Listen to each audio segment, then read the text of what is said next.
The top hunter traits, part 2. Let's begin with Evil Reptilian, where 46% of the people voting voted that Blink was his most popular trait, and in second place they voted Peepers with 36%. Reptilian is one of the least played hunters in Identity V, at least from what I can tell. This is most probably due to his inconsistency. His lack of tools in chase and his predictability means that he needs an extra tool that is Blink to be able to help him out in any of the chases. His jumps are just way too predictable sometimes. Once you've learned to Evil Reptilian player's strategy, you can predict when they're going to jump and more or less where they're going to land. Blink gives him that extra tool in a chase to be able to get that extra hit without having to use the predictable jumps. Blink also gets him his crash ability in the early game, since he doesn't have any chase abilities in the beginning except for the fact that he can cover lots of ground. How about Peepers though? Peepers helps you to land your crashes easier, to be able to aim them a little bit better, and it counters one of his biggest weaknesses, his hitbox. Next up we've got Bloody Queen, with 82% of the votes voting that Blink is her most popular trait. That's a lot of votes. Bloody Queen is probably one of the best rank and quick match hunters in the game currently for all players to play, and a lot of people will ban her. She is great at chase, but can have some issues in chase when survivors are just out of her reach, but also too close to use the mirror. By using Blink, you can cover that extra little distance or catch up to someone who's just vaulted a window. Her mirror is very powerful, but it has a relatively long cooldown, and without it she hasn't got anything, so using Blink permits her to quickly down a survivor after having hit them with the mirror or having hit them with a basic attack. How about Guard 26? Well, Guard 26 got 41% of his votes voted towards Blink, and 30% of the votes voted towards Teleport. Guard 26 is a strong chase hunter that suffers with some survivors using good and strong transition kiting strategies. If you can just stay out of the reach of his normal bombs and you can transition after dropping a pallet, then you can kite a bomb for quite a long time. Usually what survivors will do is they will force the pallet break so that they can transition to the next window or the next pallet, drop that pallet and force the hunter to then once again break it and then transition again. This makes it very hard to land consecutive bombs and do any type of chaining with the bombs. What Blink permits them to do is to be able to get a couple of chip hits that can happen in a chase naturally, and then get that final hit with the Blink. Teleport is a great way to pressure because he has no real mobility abilities. He needs to be in close chase and range of a survivor to be effective. Any time lost transitioning to find a new survivor is precious time lost for a Guard 26. Disciple is next, with 46% of the votes voting for Blink and 39% voting for Teleport, similar to Bonbon. Disciple has a lot of tools at her disposal, yet I would say that her biggest weakness is probably just pallets and windows, mostly pallets. And this can waste a ton of time for her, especially if she's chasing a survivor, as she might get a cat on them and then she jumps towards them, and at the same time as they get stunned, the pallet drops, meaning that she has to wait a second for the animation for the pallet to drop to then break it, of which then the survivors have probably just got out of the stun and might be able to juke your hit or might be able to use an ability to get away. Blinks just help her in this situation to be able to close the distance on a person, to be able to blink through a dropped pallet, to blink through a window, to be able to close that distance a little bit more so you can get that stun, or just to catch up with the survivor that's just out of your reach. Teleport, on the other hand, lets her pressure survivors off of cipher machines and quickly get them down, as survivors will be in close proximity to her when she teleports to them, meaning that she'll be able to land her cats with relative ease and then quickly get a hit as they get stunned.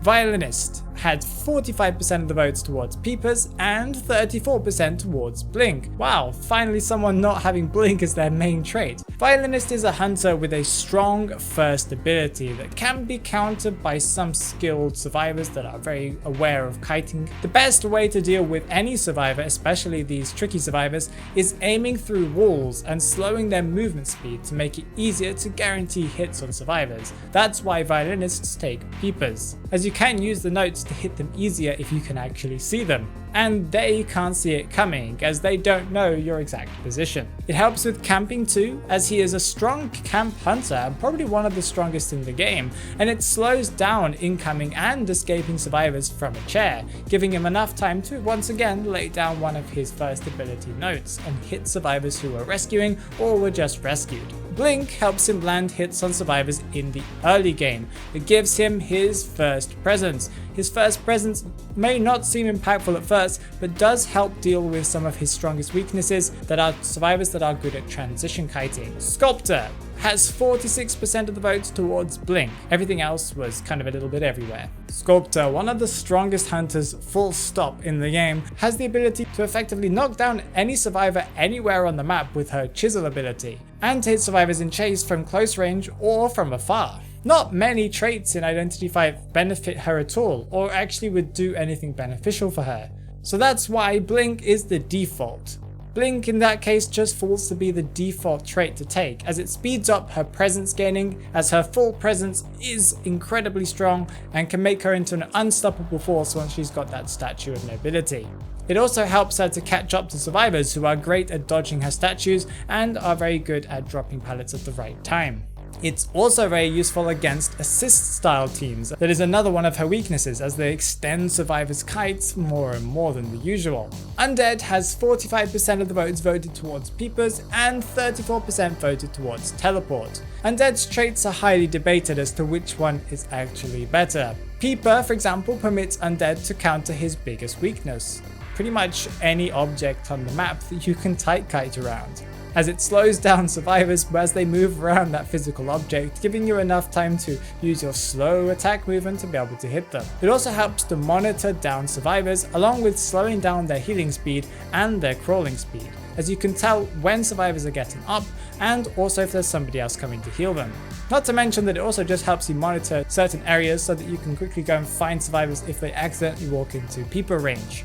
Now let's talk about Teleport. Teleport helps him find targets quickly, as Percy's biggest weakness is time. He suffers massively against any lost time. The reason why is because all survivors basically get 3 chairs guaranteed. Teleport helps you instantly chase another target after having downed somebody else. Breaking Wheel, 78% of the votes went towards Blink. That's a high amount of votes.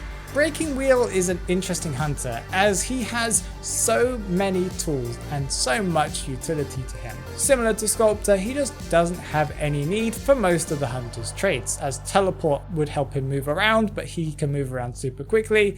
Patroller just wastes too much time for him because he's a really fast hunter. The reason why Blink is useful for a breaking wheel is it counters his biggest weakness, windows. In his wheel form, he cannot deal with windows, and in a chase, it's also very difficult to get hits if they are constantly vaulting pallets and windows. Getting that Blink helps you to get that instant down if they have those 2 little spikes on them. Naiad's biggest trait is Blink, with 54% of the votes, and then 31% is Patroller. Naiad has lots of mobility, but pallets and windows are where she suffers, especially when dealing with strong transitional kiting. Wow, this is a little bit of a theme, this video. Blink helps her get more presence and catch survivors who think that they have time to drop a pallet and transition. Patroller has a weird strategy where you can actually stop incoming rescuers by giving them the Patroller, hitting them with the water, and also hitting them with the normal attack before they even make it to the chair. As they are standing still, you can just continuously run around them, increasing their water meter until they get damage from that. Wax Artist has 54% of his votes towards, you guessed it, Blink. Yet another hunter that really suffers with walls and windows. Wax Artist's most hated enemies are survivors that stick to those walls, or dive left or right after vaulting a window or a pallet. This can save them from being frozen or from taking damage from the fire wax. Blink helps counter this, as you don't have to wait and vault the window, you can just hit them with a normal attack, and then follow up with some wax and then freeze them and catch them. Blink also helps speed up the process of getting presents. That that is, again, really important, as without his presence, Wax Artist is not a menace at all. He needs to be able to unlock his Fire Wax. Nightmare. With 70% of the votes voting for Blink, I was expecting to see more Teleport here. I was expecting it to be more of a 50-50 between Blink and Teleport, but I can understand why Blink is so popular. Blink is incredibly effective on Nightmare and almost always guarantees a hit, since the dash auto-targets upon blinking. Once again, walls and windows are his weakness, and pallets especially. Wow, this really is a theme today. And Nightmare is incredibly weak in the early game as well, so getting presence is what he needs to even be remotely powerful in the match at all. Clerk has 62% of the votes towards Blink, and I was very interested to see these results because I'm not really sure what's really good on her. She is yet again another hunter that has enough abilities to cover for most of the other traits in Identity 5, so I guess Blink helps her in the early game as she is effectively powerless in Chase at the beginning because she needs to record someone to do something. Another reason would be presence, because she needs to be able to unlock her final abilities to be able to slow down the process of the game and to deal with any type of kiting. And she really does suffer with chases, so being able to shorten those chases in any way will help her a ton. Blink also helps her against transition kiting, as she doesn't have any way of stopping that from happening, especially if she just used up all of her recordings or she doesn't have any relevant recordings. You want to pick up a new hunter but you're not completely sure which one to pick, then you need to watch this video here that I did with Roland from B4U to discuss each hunter's strategy and basic lore.